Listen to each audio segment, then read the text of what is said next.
महाराज की जोगेश्वरी माता की सप्तशृंगी माता की भवानी माते की जय हो. आवाज मोठा यायला पाहिजे. रामकृष्ण हरी पुंडलिक वरदा हरी विठ्ठल श्री ज्ञानदेव भगवान की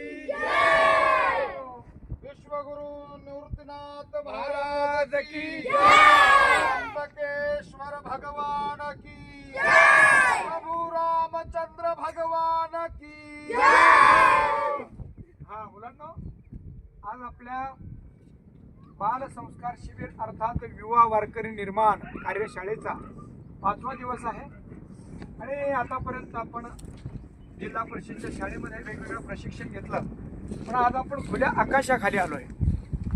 हा जो पट्टा दिसतोय हा सह्याद्रीचा पट्टा आहे. जवळपासून त्र्यंबकेश्वर पासून सुरू होऊन इकडे कन्याकुमारी पर्यंत जाणारा हा डोंगराचा पट्टा आहे. हा सह्याद्री म्हणजे महाराष्ट्राचा अभेद्य कडा आहे. कारण छत्रपती शिवाजी महाराजांनी आपलं स्वराज्य निर्माण केलं. त्या स्वराज्यामध्ये जेवढे मावळे कारणीभूत होते तेवढंच मोठी कामगिरी या सह्याद्रीच्या पट्ट्याची सुद्धा होते. आणि म्हणून या सह्याद्रीच्या पट्ट्यामध्ये छत्रपती शिवाजी महाराजांचा एक एक मावळा हजारो लोकांसोबत लढला. आणि म्हणून निजामशाह, आदिलशहा, दिल्लीहून औरंगजेब हे सगळे इथं आले, परंतु हा अभेद्य सह्याद्रीचे हे डोंगर त्यांनी अडवलं. आणि त्यांनी सांगितलं की शिवाजी महाराजांपर्यंत जाण्याच्या अगोदर मला आमच्याशी सामना करावा लागेल. असा हा सह्याद्री याच्याकडे बघा. या सह्याद्रीच्या साह्यानेच साक्षीनेच छत्रपती शिवाजी महाराजांनी स्वराज्य स्थापना केली. आज आपल्या शिबिराचा हा जो 5वा दिवस आहे. शिबिर म्हणजे फक्त भजन, कीर्तन, वादन एवढ्या पुरतच नाही, तर आपल्याला आपला निसर्ग कळायला पाहिजे, आपल्याला आपले महापुरुष कळायला पाहिजेत, निसर्गावर आपलं प्रेम व्हायला पाहिजे. म्हणून आज आपण आलोय कुठं? कुठली देवी आहे? सगळ्या जोगेश्वरी मातेच्या या डोंगरावर आपण आलेलो आहोत. आणि आज आपल्या शिबिराच्या एका उपक्रमांतर्गत आपल्याला जोगेश्वरी मातेच्या दर्शनासाठी जायचं. इंग्लिशमध्ये त्याला ट्रॅकिंग म्हणतात. हे ट्रॅकिंग आपल्याला शिस्तीमध्ये करायचे आणि शिस्त पाळत असताना आपल्याकडून इथं घाण होणार नाही, प्लास्टिक आपण टाकायची नाही. इथं असलेल्या निसर्गाचं संवर्धन आता तसं कमी आहे, पण इथं आपल्याला झाड लावता येईल का भविष्यामध्ये एखादं, किंवा एखाद्या झाडाला पाणी टाकता येईल का, असा प्रयत्न आपल्याला करायचा. गुरुदेव महेश्वरा गुरु साक्षात परब्रह्म तस्मै श्री गुरवे नमः. आता आपलं जे अध्ययन आहे हे फक्त 4 भिंतीमध्ये नाही, तर वर आकाश आणि खाली ही जमीन आहे. तुकाराम महाराज जेव्हा भंडारा डोंगरावर जायचे, भामचंद्र डोंगरावर जायचे, तर ते काय म्हणायचे? माझे सोयरे माझे मित्र कोण आहेत? तर झाडं आहेत. एक अभंग आहे, गाऊन दाखवू का तुम्हाला मी? तर ऐका किती छान आहे बघा. वृक्षवल्ली आम्हा सोयरी वनचरे, वृक्षवल्ली आम्हा सोयरे वनचरे, पक्षी सुस्वरे आळविती, वृक्षवल्ली आम्हा सोयरे वनचरे. किती छान तुकाराम महाराजांचा विचार आहे बघा. वृक्षवल्ली म्हणजे हे वृक्ष आमची सोयरी आहे. पक्षी सुद्धा मला बघून गायन करताय.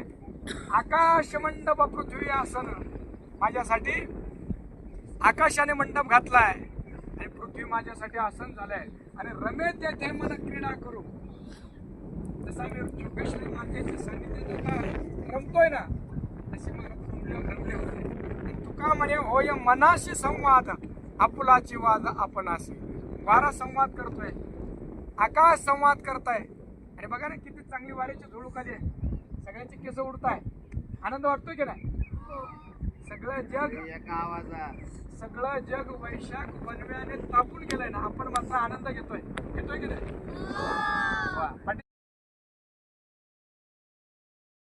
एक तुम्हाला जाणवतंय का, हा वारा जणू काय आपल्याशी संवाद करतोय, इतका आनंद मिळतोय ना. म्हणून आपण रोज जे योगासनं करतोय त्याच्यामध्ये कुंभक, रेचक आणि काय केलं होतं आपण, पूरक, कुंभक आणि रेचक. तसं हा ऑक्सिजन घ्या बरं एकदा. श्वास रोका. मध्ये श्वास ठेवणं त्याला कुंभक म्हणतात आणि बाहेर सोडणं त्याला रेचक म्हणतात. चला घ्या ही अनुभूती. थोडा वेळ लावून धरायचं आणि सोडायचं. आणि निसर्गामध्येच आपला हात प्राणायाम चालू.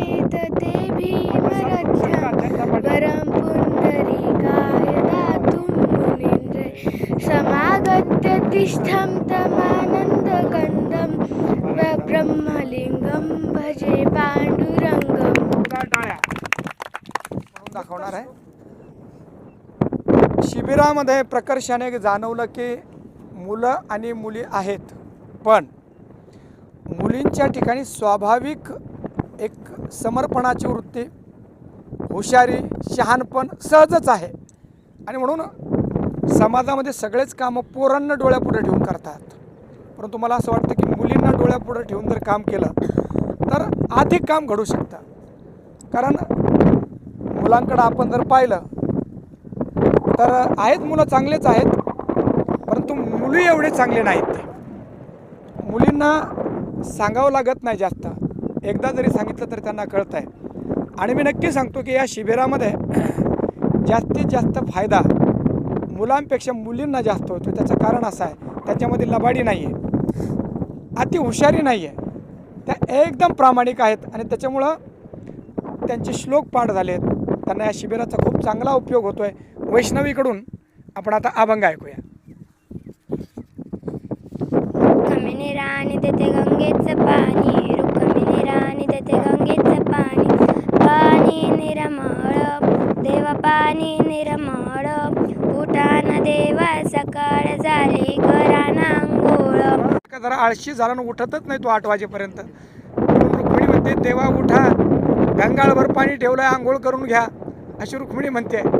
छान आहे. तर आता पुढच्या ट्रॅकिंगला आपण सुरुवात करूया. मातेच्या दर्शनासाठी आपण आलोय. ती ही जोगेश्वरी माता डोंगरांच्या उंच कड्यावर, एकदम उंच शिखरावर मातेचं मंदिर, जागृत देवस्थान आहे जोगेश्वरी मातेचं. आणि कुठलं गाव आहे बाळा हे इथलं? पाटोळे गावाच्या जवळच असलेला हा डोंगर, इवलासा छोटासा डोंगर पण खूप सुंदर आहे. आणि अनेक भाविकजन जोगेश्वरी मातेच्या दर्शनासाठी येत आहे. तर खूप चांगली अनुभूती आहे या सगळ्या बालगोपाळांच्या समवेत. हा आनंद काय वेगळाच भेटतो आहे. तर मातेच्या जवळ आपण आलो आहे, तर एक श्लोक मातेच्या संबंधाने म्हणूया. आता सरस्वतीचेच हे सगळे पुत्र आहेत, म्हणून मातेची प्रार्थना आणि वंदना करायची आहेत. आमचे परम मित्र महाराष्ट्रातील ख्यातनाम पखवाजवादक माऊली काळभांडे, आणि इकडे भरत शेठ आहेत, मोठे नामवंत गायक आहेत, हार्मोनियम वादक आहेत, आणि महाराष्ट्रामध्ये अनेक मुलांना घडवत आहे. तर मातेची वंदना करूया आपण. या कुंदेंदु तुषार हार धवला,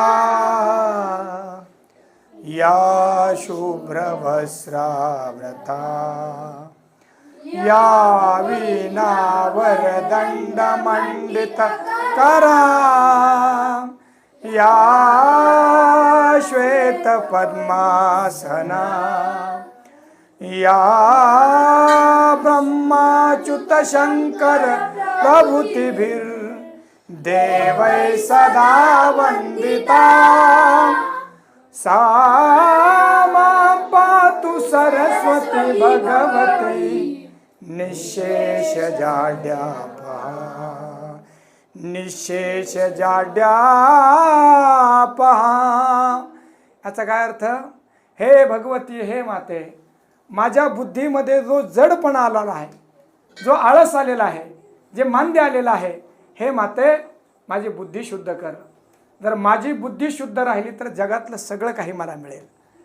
तर ही प्रार्थना करून आणि मातेकडून आशीर्वाद घेऊन आता आपल्याला निघायचं आहे. एकदा जोगेश्वरी मातेचा जय घोष करणारे मुलांनो, जोगेश्वरी माता की जय हो. चला, धन्यवाद. आजचे पालक आपल्या मुलांवर प्रेम म्हणून त्यांना घर कोंबडं करून ठेवतात. घराच्या बाहेर जाऊ देत नाही. त्याच्यामुळे सर्वांगीण विकास पोरांचा होत नाही. पण अशा डोंगर दऱ्यांमध्ये आणि गड किल्ल्यांवर पूर आले की ते मनाने शरीराने मजबूत बनत आहे.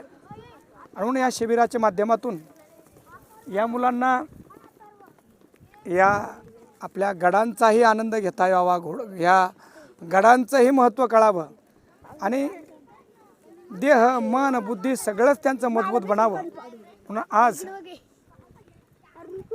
जागेवर प्राणायाम न करता इकडं या जोगेश्वरी किल्ल्यावर ट्रॅकिंगसाठी हे सगळे मुलं आलेले आहेत. आणि आपण त्यांची प्रसन्नता बघू शकतात की तो आनंद त्यांच्या चेहऱ्यावर ओसंडून वाहतोय. खूप सुंदर आहे. वर डोंगराच्या कडेवर आपण आलो आहे आणि सुंदर एखाद्या जुन्या काळामध्ये एखादा राक्षस आपण बघायचो आणि त्याच्या डोक्यावर शिंग, तसं डोंगराच्या डोक्यावर हे शिंग, असं सुंदर दिसतं हे सगळं. तर छान आहे. वा. आपल्या महाराष्ट्रामध्ये जे स्वराज्य निर्माण झालं ते स्वराज्य निर्माण होण्यासाठी एक कारण आपलाही भाग आहे. म्हणजे आपला परिसरसुद्धा त्या स्वराज्य निर्मितीसाठी खऱ्या अर्थानं महत्त्वाची भूमिका त्या ह्या भागातून झालेली आहे. समोर हा डोंगर दिसतोय. हे डोंगराच्या पलीकडं पेमगिरी आहे. म्हणजे याच्या पलीकडं परत एक सह्याद्रीची रांग आहे. या डोंगराच्या पलीकडं पेमगिरी म्हणून गाव आहे. आणि त्या पेमगिरीच्या ठिकाणी छत्रपती शिवरायांच्या आऊ कोण जिजाऊ मासाहेब ज्या वेळेला छत्रपती शिवाजी महाराज पोटामध्ये होते, त्या पोटामध्ये असतानाचा जवळजवळ 6 ते 7 महिन्याचा कालावधी त्या पेमगिरीवर जिजाऊ मासाहेबांचा झाला होता. डोंगराच्या जवळच दिसणारा या डोंगराच्या रांगा आणि सह्याद्रीच्या त्या रांगा उपरांगा आहेत. आणि याच्या पलीकडं पेमगिरी नावाचा डोंगर आहे, किल्ला आहे. मी जाऊन आलो आहे तिथं. मला वाटतं संगमनेर तालुक्यामध्ये येत होतो. तिथं वर कीर्तनसुद्धा करून आलो मी. आणि आज आपल्यामुळं कळालं की छत्रपती शिवाजी महाराजांच्या आऊसाहेब म्हणजे मातोश्री जिजाऊ शिवाजी महाराज पोटामध्ये असताना त्या पेमगिरी किल्ल्यावर काही दिवस थांबल्या होत्या. खरं तर असा विचार आपण करायला पाहिजे. छत्रपती शिवाजी महाराजांवर आपलं सगळ्यांचं प्रेम आहे. पण जर जिजाऊ आल्या नसत्या तर आपल्याला छत्रपती शिवाजी महाराजही पाहायला भेटले नसते आणि स्वराज्यही पाहायला भेटलं नसतं. पण असं म्हणावं आपण की सकाळी सूर्य उगवण्याच्या अगोदर येते आभा प्रभा पहाट. महाराष्ट्रामध्ये छत्रपती शिवाजी महाराज सूर्य असेल तर त्या सूर्याला उगवणारी, त्या सूर्याला प्रगट करणारी पहाट म्हणजे आमची जिजाऊ आहेत. आणि म्हणून काल मातृदिन झाला आणि त्या मातृदिनाच्या निमित्ताने खरी महाराष्ट्राची जी आई झाली की ती एका लेकराची माय नाही, सगळ्या महाराष्ट्राची माय झाली. त्या जिजाऊला आपण वंदन करूया. जय जिजाऊ, जय जिजाऊ, जय जिजाऊ, जय जिजाऊ, जय जिजाऊ, जय शिवाजी, जय जिजाऊ, जय शिवराय. बघा आज आपल्याला किती गोष्टी शिकायला मिळाल्यात जोगेश्वरी मातेच्या सानिध्यामध्ये. हा आनंद तर आपल्याला मिळाला, परंतु या सह्याद्रीच्या पट्ट्यामध्ये छत्रपती शिवाजी महाराजांनी रात्रंदिवस पायाला भोरा बांधून तुमच्या आमच्यासाठी स्वराज्य निर्माण केलं. या भूमीला वंदन करा, या मातीला आपल्या डोक्याला लावा, कारण या मातीला छत्रपती शिवाजी महाराजांचा पादस्पर्श झालेला आहे, पदस्पर्श झालेला आहे. खूप सुंदर आजची सकाळ एक अविस्मरणीय आहे. छत्रपती शिवाजी महाराज की जय.